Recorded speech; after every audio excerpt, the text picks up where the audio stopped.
What comes up for me when I relax my body? What comes up? First of all, let me say that the word relax is a little problematic because it has connotations that have nothing to do really with what we're talking about in the context of embodiment. It's not like, oh, rest, relax.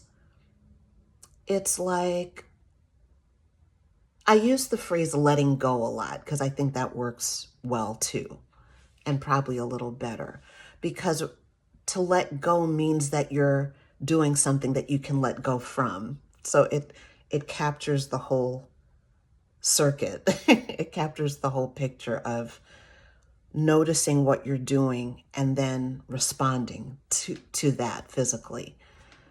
And that's kind of more what I'm talking about when I say relax. So there's a very simple practice of noticing where you're clenching, squeezing, bracing in the body, and choosing to let go if and where you can. There are places where you might not be able to let go. And I talk a lot about this kind of solar plexus knot that I had for a long time, and it went away kind of on its own, I guess, or maybe because of my practices, who knows.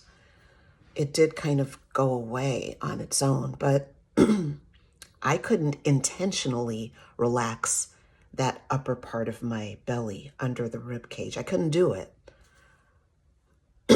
So when I say relax, I mean let go if and where you can. For me, my shoulders are a go-to place because if I'm engaged in a thing that's getting a little bit tense or making me feel a little bit constricted, it'll show up in my shoulders, it'll show up in my jaw, it'll show up in my furrowed brow, it'll show up in my facial muscles tightening.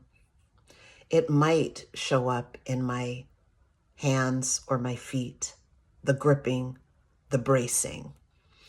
And so when I first started doing this practice, the word that I kept returning to was unbrace, because that really captured, more than the word relax, that really captured what I was doing and what I was returning to day after day, kind of unbracing.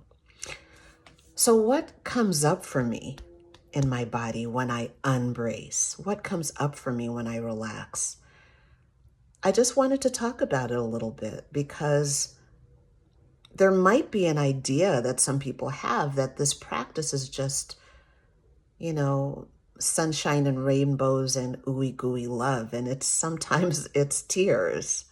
Sometimes it's grief. Sometimes it's sorrow, regret. Sometimes it's fear. Sometimes it's doubt.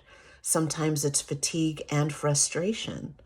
Other times there's a kind of moving through those more difficult sensations and emotions first, and then there's an opening and a flourishing and a kind of increase in vitality and energy that follows the willingness to feel the grief. It follows the willingness to feel the fatigue for 30 seconds or a minute or 3 minutes or whatever it is.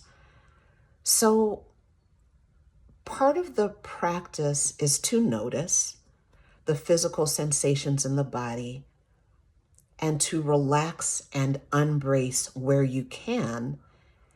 And then inevitably, physical too, but mental and emotional responses come up and move through to be witnessed and noticed as well. It was either yesterday or the day before that I mentioned Gabor Mate. I hope I'm pronouncing his name right. Gabor Mate. And his statement, and my brother says this too, and I think probably many people in the field, well, not many, but People who are interested in awareness have said this, that there's really no separation between mind and body. Mind and body, there's no separation. And so I think that's relevant here too, as we talk about what happens when you physically relax the body as a practice and how that connects with what you begin to have access to mentally and what shows up for you emotionally. For me, as I said, sometimes it's tears.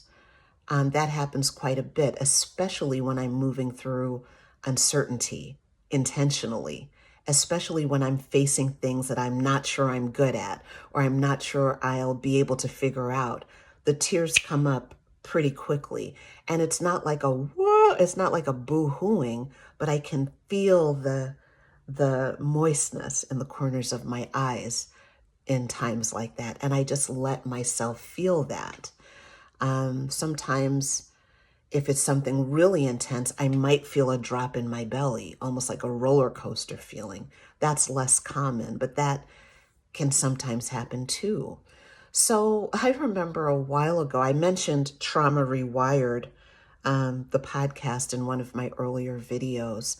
And I remember like a year or two ago, I was listening and they had an episode called Embodiment is Scary AF. And they talked about what it's like to do the work of being in your body and how it's not all sunshine, lollipops, and rainbows. And I found it very interesting because at the time I didn't even have the language for what I'm finding language for now, but I had the practice of being aware of my body. So I just want to invite you to become aware of what comes up for you when you are relaxing your body, noticing your physical sensations, doing an embodiment practice, dropping your shoulders, wiggling your toes.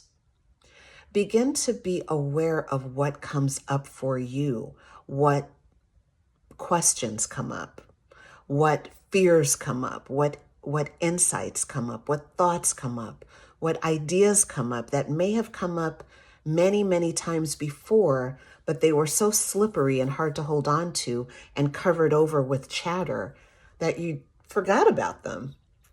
And now you're relaxing your body and here they are again. Or maybe it's just stuff you can just let go. But begin to notice as the thoughts and emotions come up, what comes up, and notice if any of it is helpful in any way as you do the things you're doing in the world. So yeah, that's what I wanted to share with you today. And if we haven't met before, my name is Bridget. I am the host of Thriving in Plain Sight. It's a podcast you can tune into where we do an embodiment practice together each week. And yeah, let's keep going. Let's continue. I'll see you again next time. Bye-bye.